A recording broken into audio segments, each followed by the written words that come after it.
کس نے بچیوں کو گھنگرو پہنائے؟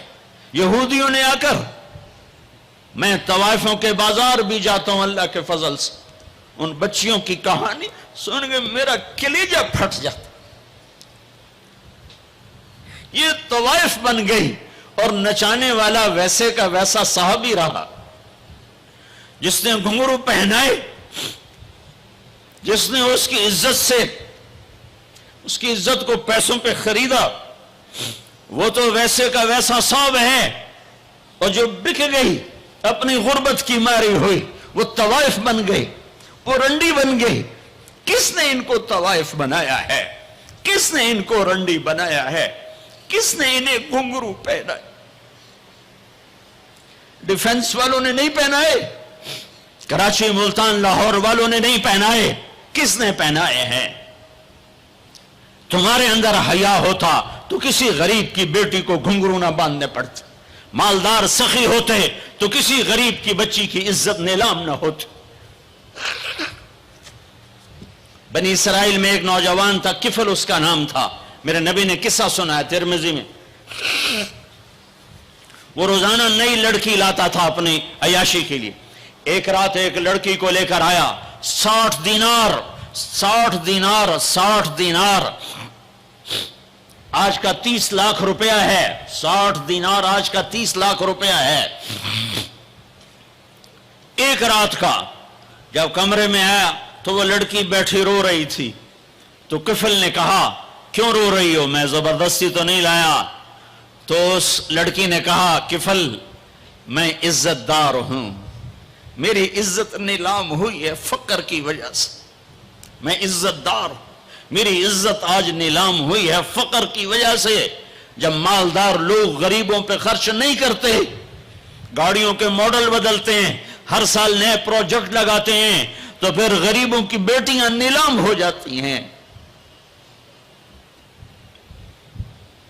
کسی کو بٹھا دو، نون لیگ آ جائے، کاف لیگ آ جائے، یہ نہیں، اوپر سے فیصلے آئیں گے۔ وہ آئیں گے جب میں اور آپ اللہ سے صلح کریں گے۔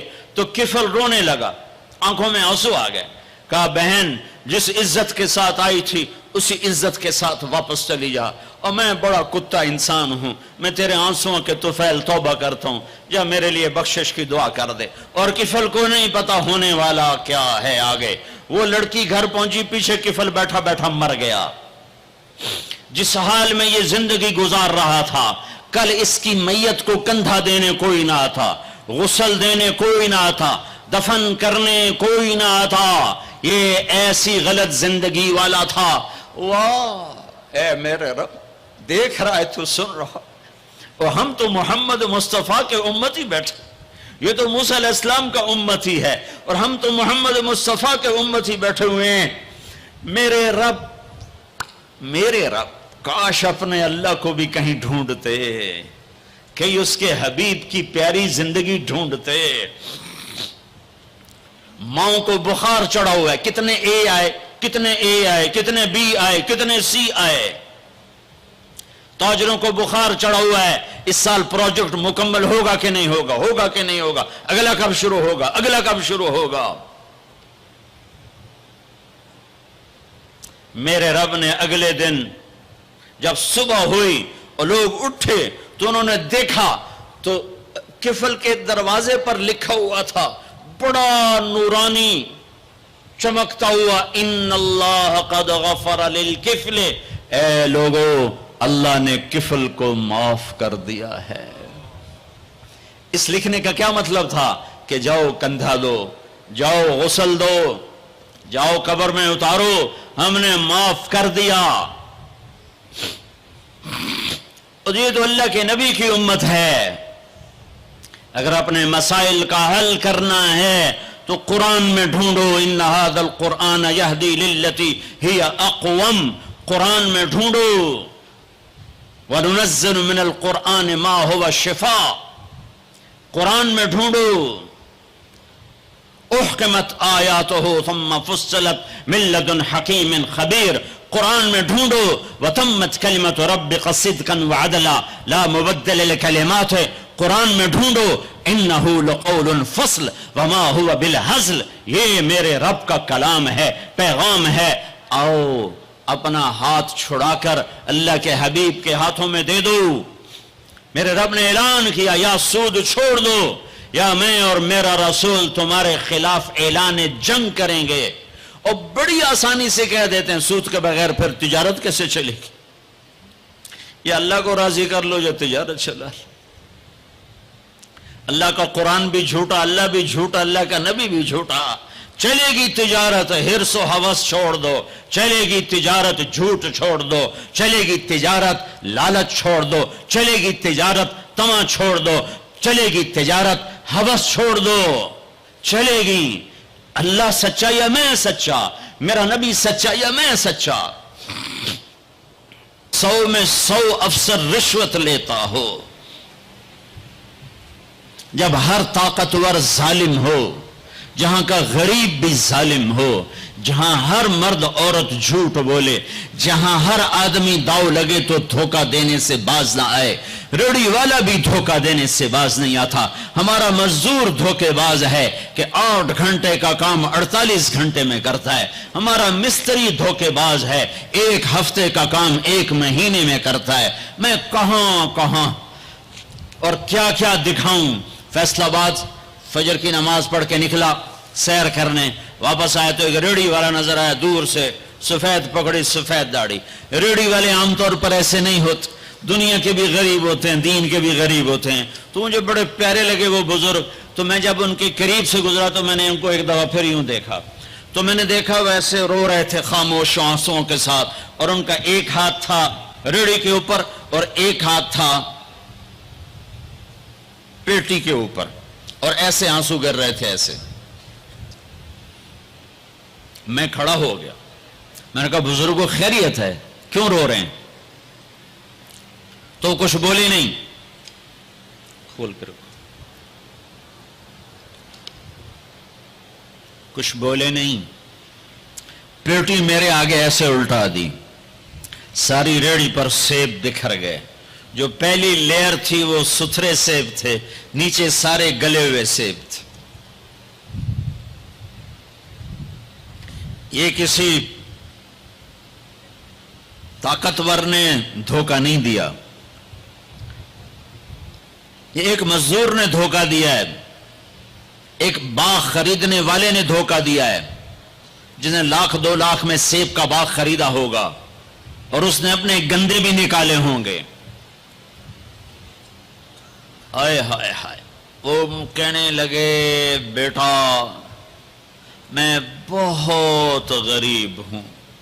یہ جو انہوں نے بہت پہ زور دیا، یا آج بھی جب میں یہ قصہ سناتا ہوں میرا زخم ایسے تازہ ہو جاتا ہے کہ لگتا ہے وہ بہت کا لفظ پھر خنجر کی طرح میرے دل میں اتر گیا ہے۔ بیٹا میں بہت غریب ہوں، میں صبح سویرے منڈی جاتا ہوں، ایک پیٹی لاتا ہوں موسم کے پھل کی، عصر تک وہ بک جاتی، پھر میں اپنے بچوں کے لیے تازہ آٹا لے کے، آج کسی نے میرے بچوں کی روٹی مجھ سے چھین لی۔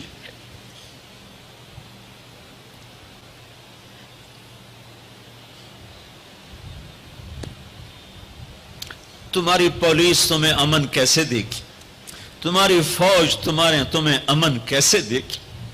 جب میں نے تم نے سب نے اللہ اس کے رسول سے بغاوت کا جھنڈا اٹھایا، ان سب بڑے تاجروں نے بینکوں کو آباد کیا ہوا ہے، ان کا رونا کیا روں؟ چھوٹے چھوٹے لوگوں نے بھی سیونگ اکاؤنٹ میں پیسے رکھے ہوئے ہیں کہ ہمارے پیسے بڑھ رہے ہیں۔ کیوں نہیں خیال آتا کہ ہم نے اللہ کے ساتھ اور اس کے رسول کے ساتھ جنگ کی ہوئی؟ نماز چھوڑ دو اللہ ناراض ہے، شراب پیو اللہ ناراض ہے، روزہ نہ رکھو اللہ ناراض ہے، زکوٰۃ نہ دو اللہ ناراض، یہ تو چھوٹے گناہ، کافر مشرک اللہ ناراض ہے، لیکن اس دھرتی پر صرف ایک گناہ ہے۔ اللہ کے واسطے میری سنو، عقیل نے بڑے بڑے لوگ بھی بلائے ہوں گے، اللہ کے واسطے میری بات سنو، میری فریاد سن. میں کوئی پیشہ ور خطیب نہیں ہوں، میں عقیل کے پیسوں پہ یہاں نہیں آیا ہوں. میری سنو.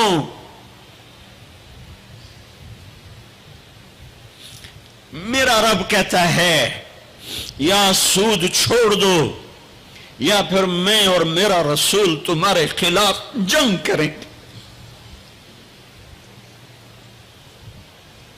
جس کے پاس 4 پیسے زیادہ آتے ہیں وہ بینک بنا کے بیٹھ جاتا، بینک خرید لے. پہلے اللہ سے صلح تو کرو. کہتے ہو چوریاں ہیں، ڈاکے، ہاں وہ بھی ہمارے اپنے ہیں. واللہ میں ان کے لیے دعا کرتا ہوں، بد دعا نہیں کرتا ہوں، دعا کرتا ہوں. چونکہ اگر یہ اس حال میں مر گئے تو بڑی خوفناک جہنم میں جائیں گے، اور یہ میرے نبی کے امتی ہیں. نہ انہیں اللہ کے نبی کا دیدار نصیب ہوگا نہ اللہ کا دیدار نصیب ہوگا. اور جہنم کی آگ اس سے الگ ہے. یا تو اللہ کی جہنم کو جا کے پانی سے بجھا دو، قصہ ہی مکا دو، اور اللہ کی جنت کو آگ لگا دو، جزا سزا کا تصور مٹا دو، اور اتنے طاقتور بن جاؤ کہ آج تم لوگوں کی گردنیں اتارتے ہو تو کل جب ملک الموت تمہاری روح کھینچنے کے لیے آئے تو اس کو بھی کلاشنکوف مار دینا اور اس کے بھی سامنے کھڑے ہو کے دکھا دینا.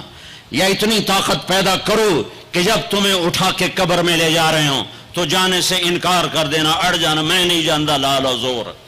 یا منکر نکیر سے ٹکر لے کے دکھاؤ، یا اللہ کے سامنے قیامت کے دن اڑ کے دکھاؤ، یا یہ کرتوت کر کے میرے نبی کے سامنے کر کے.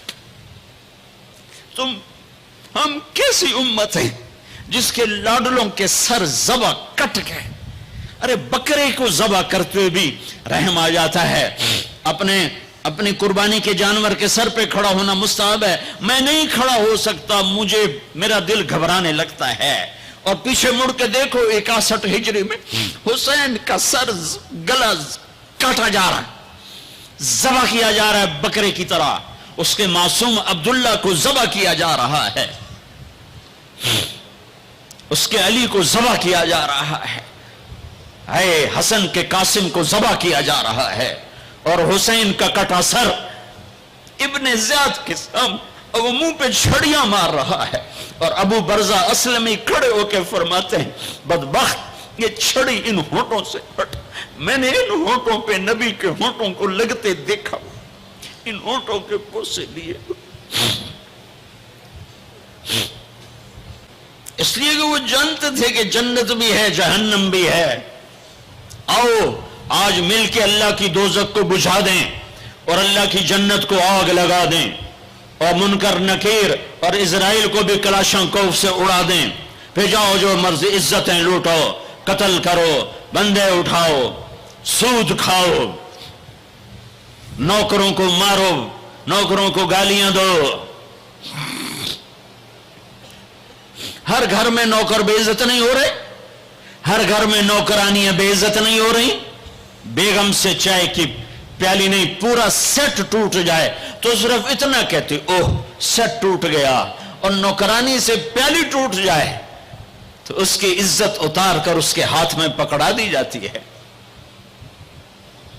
اپنے ہاتھوں سے گاڑی لگ جائے تو بس اوہ گاڑی لگ گئی. ڈرائیور کے ہاتھوں گاڑی لگ جائے تو اس کی عزت اس کے ہاتھ میں پکڑا دی جاتی. کیا یہ ظلم ہر گھر میں نہیں ہو رہا؟ ملازم کو وقت کے تنخواہ نہیں دیتے، کیا یہ ظلم ہر گھر میں نہیں ہو رہا؟ 2-2 لاکھ کا سوٹ پہن کر 35 لاکھ کی گھڑی پہنتے ہیں، اور غریب کا اپنا نوکر آ جائے میرا بچہ بیمار ہے پیسے دے دیں. تمہیں پتہ آج کل بڑا مندہ ہے، کوئی پیسے ہیں کوئی نہیں. کیا یہ نہیں ہو رہا؟ جب یہ ہو رہا ہے تو پھر پہلے میں اپنے آپ کو اور آپ کو خطاب کر کے کہتا ہوں آؤ مل کر توبہ کریں، آؤ اللہ کے دربار میں توبہ کریں، اللہ سے صلح کریں، اعلان جنگ اللہ سے. اور کہتے ہو حکومت والوں سے امن لاؤ، یہ امن لا سکتے ہیں؟ ہمارے جیسے کمزور ہیں. پولیس امن لا سکتی؟ سارے پاکستان کی پولیس 6-7 لاکھ 8 لاکھ 10 لاکھ، سارے پاکستان کی فوج 7-8 لاکھ، یہ کیا کر سکتے ہیں؟ ہاں ہاں اسے بلاؤ جو سوتا نہیں، اسے بلاؤ جو اونگتا نہیں، اسے بلاؤ جو ڈرتا نہیں، اسے بلاؤ جو دبتا نہیں، اسے بلاؤ جو گھبراتا نہیں، اسے بلاؤ جس کے لشکر کی حد نہیں، جس کی ذات کی حد نہیں، جس کی طاقت کی حد نہیں، جس کے خزانوں کی حد نہیں، جس کی قوت کی حد نہیں، جس کے ملک کی حد نہیں، جس کی شاہی کی حد نہیں، جس کی کبریائی کی حد نہیں، جس کی عظمت کی حد نہیں، جس کی ہیبت کی حد نہیں، جس کے لشکروں کی حد نہیں، جس کے جاہ و جلال کو زوال نہیں، جس کی ذات کو موت نہیں، جس کی ذات کو حاجت ضرورت نہیں۔ وہ کون ہے؟ وہ کون ہے؟ وہ اللہ ہے۔ وہ کون ہے؟ وہ رحمان ہے۔ وہ کون ہے؟ وہ رحیم ہے۔ وہ کون ہے؟ وہ الملک القدوس ہے۔ وہ کون ہے؟ وہ السلام المؤمن المہیمن ہے۔ وہ کون ہے؟ وہ العزیز الجبار المتکبر۔ وہ کون ہے؟ وہ ہے جو تمہاری شاہ رخ سے زیادہ قریب ہے، اور اسی کو ہم ننگے ہوئے کھڑے ہیں۔